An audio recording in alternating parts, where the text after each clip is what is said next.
Բայց նայենք նաև եթե դուք մի հատ փորձեք ուսումնասիրեք, թե մենք մեզ Ադրբեջանի նկատմամբ ինչպես ենք պահում, դուք կտեսնեք, որ ես երբեք թույլ չեմ տվել ինձ որևէ հայտարարություն, որը կարող է Ադրբեջանի ժողովրդին ինչ-որ ձևի վիրավորել, երբեք։ Երբեք չենք նույնացրել Ադրբեջանը Թուրքիայի հետ։ Երբեք։ Միշտ փորձել ենք հենց առանձին պահել։ Երբեք չենք վիրավորել ազնապես Ադրբեջանի ղեկավարությանը։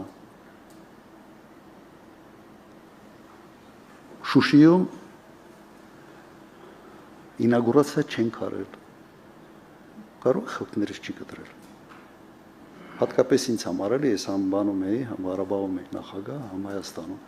Չենք արել, որովհետև հասկանում էինք, որ ամբողջ Ղարաբաղը իրենց այդքան չէր հետաքրքրում, ինչքան Շուշին։ Որովհետև Շուշին ոչ միայն մեզ համար է մշակութային ժառանգություն որպես կարևոր, ոչ պակաս իրենց համար։ Միգուցե մի բան էլ ավել։ Հասկանում էինք, որ դա զգայուն հարց է եւ այդ զգայուն հարցին պետք չի կպնել։